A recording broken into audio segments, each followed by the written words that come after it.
नमस्कार साथियों, स्वागत आप सबों का। और इस वक्त की सबसे बड़ी खबर है कि बीपीएससी टीआरई 2.0 यानी कि दूसरे चरण की बीपीएससी की परीक्षा इस साल के अंत में दिसंबर तक ली जा सकती है। और ये खबर शिक्षा विभाग सचिवालय से निकल कर आ रही है। तमाम अखबारों ने इस खबर को प्रमुखता से प्रकाशित किया है। इस वीडियो में बीएड वालों के लिए आज के लिए क्या बड़ी खबर है, बीपीएससी मौका दे सकता है एक मौका, और किस प्रकार का मौका देगा, तमाम मुद्दों पर चर्चा करेंगे। नई जो भर्ती की प्रक्रिया शुरू होगी उसमें 6 से 8 के लिए भी सीटें होंगी।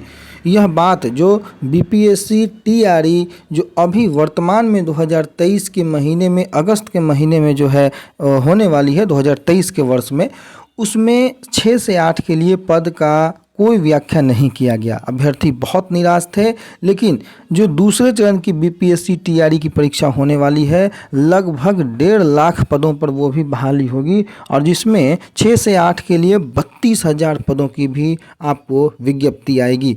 तो बड़ी खबर, स्टेट 2023 की तैयारी करने वाले तमाम अभ्यर्थियों के लिए 23 तारीख जो है वो अंतिम तिथि है। फॉर्म अप्लाई करना बिल्कुल ना चूकें, और जो आवश्यक महत्वपूर्ण सूचनाएं हैं वो इस वीडियो में आगे आपको देखने को मिलेंगी। तो शुरुआत करेंगे हम 6 से 8 वालों के लिए जो खुशखबरी, जो पदों का सृजन करके जो बहाली 2023 के अंत में, यानी कि शिक्षक भर्ती का दूसरा चरण इसी साल के अंत तक आएगा और लगभग 1.5 लाख वैकेंसी होगी। वर्तमान जो भर्ती प्रक्रिया चल रही है उसके बावजूद भी खाली रहेंगे पद, इसलिए ये वैकेंसी आ सकती है। नई भर्ती की प्रक्रिया में 6 से 8 के लिए भी पद होगा, और 6 से 8 के लिए रिक्ति वर्तमान में जिलों में जो कक्षा 6 से 8 के लिए रिक्ति है लगभग 32,000 बताई जा रही है। लेकिन वैकेंसी नहीं आने के कारण बताया गया है कि कक्षा 1 से 5 तक के बीएड ग्रेड के शिक्षकों को कक्षा 6 से 8 तक के शिक्षक पद पर प्रोन्नति दी जाएगी। इसलिए अगली बार कक्षा 6 से 8 तक के पदों के लिए रिक्ति आएगी।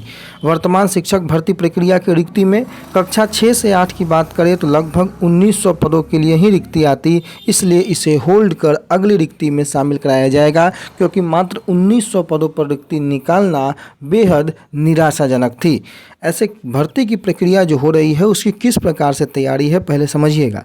हाई स्कूल में शिक्षक पद के लिए पर्याप्त संख्या में अभ्यर्थी मिल जाए, इसके लिए एसटीईटी भी हो रही है, आवेदन लिए जा रहे हैं। नवंबर तक रिजल्ट भी आ सकता है और इसके बाद नई वैकेंसी आ जाएगी। परंतु आपको पता है स्टेट 2019 का इसी प्रकार से आश्वासन जनवरी, फरवरी, मार्च, अगस्त, सितंबर होते होते 4 वर्ष बीत गए, लेकिन कोई अता पता नहीं।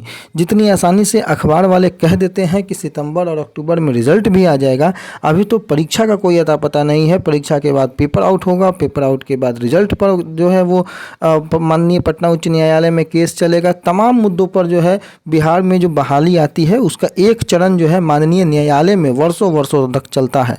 तो उसके बावजूद भी जो पॉजिटिव बात है, हमें उन पॉजिटिव बातों को लेकर के ही चलना पड़ेगा। बीपीएससी दूसरे फेज में शिक्षक भर्ती की तैयारी में है। पिछले दिनों आयोग और शिक्षा विभाग के अधिकारियों की बैठक में साफ हो गया है कि प्रथम फेज के बाद दूसरे चरण की भर्ती होगी। और ये ध्यान रखिएगा, जब तक विल पावर स्ट्रांग नहीं रहेगा तब तक विभाग कोई काम नहीं करेगी। अभी देखिए बीपीएससी की परीक्षा को लेकर के माननीय सुप्रीम कोर्ट का वर्डिक्ट भी आया, लेकिन बीपीएससी अड़ा हुआ है कि हम परीक्षा लेंगे तो लेंगे। भले ही बीएड वाले अभ्यर्थियों का रिजल्ट को उन्होंने होल्ड कर दिया या होल्ड कर देंगे वो, लेकिन वो परीक्षा ले लेंगे। क्यों? उनके मन में ये बात बिल्कुल घर कर गई है कि अगर वो परीक्षा नहीं लेंगे तो बहुत बड़ा नुकसान देखने को मिलेगा। इसलिए उन्होंने परीक्षा लेने पर डिसीजन बनाया और परीक्षा वो कंडक्ट करवा लेंगे। लेकिन जब विभाग को ये लगता था कि नहीं, वो बहाली अभी नहीं करना चाहते हैं, तो 2019 से खींचते 2023 आ गया और अब 23 खत्म होने को है, लेकिन उसके बावजूद भी वो बहाली नहीं हो पाई थी। नई भर्ती की प्रक्रिया में सुप्रीम कोर्ट का जो फैसला होगा वो भी लागू होगा। 1 से 5 तक के शिक्षक पद के लिए बीएड डिग्रीधारी वाले अमान्य बताया गया था, और सुप्रीम कोर्ट के निर्देश के अनुसार यदि एसटीईटी मामले की एनसीटी जो है मामले की अधिसूचना जारी कर देता है तो अगली वैकेंसी में कक्षा 1 से 5 तक के लिए शिक्षक पद के लिए बीएड डिग्रीधारी आवेदन भी नहीं दे सकेंगे। 1 से 5 तक के शिक्षक पद के लिए केवल और केवल डीएलएड अभ्यर्थी जो है वो आवेदन कर सकेंगे। अभी की जो भर्ती प्रक्रिया है उसमें भी पर्याप्त अभ्यर्थी नहीं है। मैंने आपको बताया, एक्सपर्ट की राय अगर है तो वो है कि खाली जो पद होंगे इसलिए दूसरी वैकेंसी लानी सरकार की मजबूरी होगी। 50% पद पर महिलाओं के लिए जो है पूरी वैकेंसी को अब तक रिजर्व रिजर्व रखा गया है और उन सीटों पर महिला अभ्यर्थियों का मिल पाना किसी किसी विषय में भी मुश्किल नज़र आता है। और तमाम विषयों को देखने के बाद ये महसूस होता है कि बहाली भले ही 1.78 या 79 लाख की निकली हो, लेकिन पूरे पदों को भर पाना बहुत गंभीर मामला है, बहुत समस्या होगी। और इसलिए दूसरा चरण जो है वो बिहार सरकार को, शिक्षा विभाग को लाना ही पड़ेगा, तकरीबन 1.5 लाख वैकेंसी की।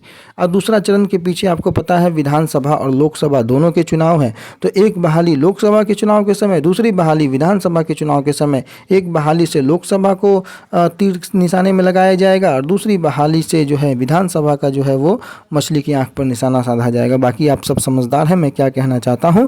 दूसरी ओर अगर आवश्यक सूचना के बारे में बात करें तो जो नियुक्ति की प्रक्रिया अध्यापकों की होने वाली है उसके लिए 24/8 से 26/8 तक परीक्षा का आयोजन प्राइमरी से लेकर के सीनियर सेकेंडरी तक होने वाला है। एडमिट कार्ड 10 तारीख से डाउनलोड हो रहा है और 20 तारीख तक यानी कि आज तक डाउनलोड किया जाएगा। कल से जो है अभ्यर्थियों को परीक्षा केंद्र यानी कि सेंटर का पूर्ण विवरण अपने डैशबोर्ड में लॉगिन करने के उपरांत मिल जाएगा। सभी अभ्यर्थी प्रति पाली प्रवेश पत्र की एक अतिरिक्त प्रति अपने साथ परीक्षा केंद्र में जरूर लेके जाएंगे, यानी कि एडमिट कार्ड को आपको एक फ़ोटोकॉपी साथ में लेके जाना है। परीक्षा अवधि में जो वीक्षक के समक्ष हस्ताक्षर कर उन्हें सुपुर्द करना जरूरी है। अभ्यर्थियों को परीक्षा प्रारंभ होने के 1 घंटा पूर्व तक ही परीक्षा केंद्र में प्रवेश की अनुमति दी जाएगी, अर्थात 1 घंटे पूर्व प्रवेश बंद कर दिया जाएगा और परीक्षा अवधि की समाप्ति के पश्चात जो यूज्ड OMR आंसर सीट है उसको सील करने के पश्चात ही परीक्षा कक्ष आपको छोड़ना है। तमाम अभ्यर्थियों के लिए दिशा निर्देश है। तो आप 2 एडमिट कार्ड की प्रतियां लेकर के जाएंगे। आपके पास पेन होने चाहिए, आपके पास पेंसिल्स होने चाहिए। आप तमाम किसी भी गैजेट का उपयोग नहीं करेंगे, ऐसे तमाम दिशा निर्देश आपको दिए जा चुके हैं। एक और सूचना की बात कर ले तो जो शिक्षक नियुक्ति की प्रक्रिया में बीएड का जो मसला है उसको लेकर के ये बात कही गई है कि NCTE के परामर्श से विभाग का जो फैसला होगा वो अंतिम फैसला होगा और किसी भी प्रकार के विवाद की स्थिति में NCTE ही जो है वो सर्वमान्य और विभाग ही सर्वमान्य होगा।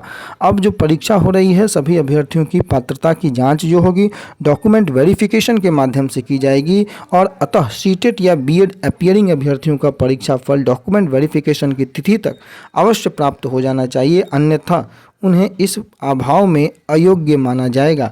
और ये कहना है बीपीएससी का। बीपीएससी ने प्रेस रिलीज जारी करके तमाम मुद्दों पर अपने स्पष्टीकरण दे दिए हैं। बीएड अभ्यर्थियों के लिए जो मैंने मौका बोला था वो मौका यह है कि बीपीएससी के चेयरमैन अतुल प्रसाद जी का ये कहना है कि जो अभ्यर्थी बीएड और डीएलएड दोनों कर रखे हैं और डीएलएड के आधार पर नहीं बल्कि बीएड के आधार पर अगर वो फॉर्म अप्लाई किए हैं तो उनको परीक्षा के बाद मेरिट लिस्ट बनने के बाद स्विच करने का यानी कि बीएड से डीएलएड में स्विच करने का एक मौका दिया जाएगा, जो कि राहत की बात है। बाकी 3.80 लाख के आसपास स्वतः डीएलएड के अभ्यर्थी हैं और 3.90 लाख के आसपास जो है वो बीएड के अभ्यर्थी है। कंपटीशन बड़ा टफ है, देखना होगा आगे बीपीएससी की परीक्षा जो है वो कहाँ पहुँचती है। क्या फ्री एंड फेयर परीक्षा हो पाती है या फिर होता है कोई बड़ा खेल। धन्यवाद।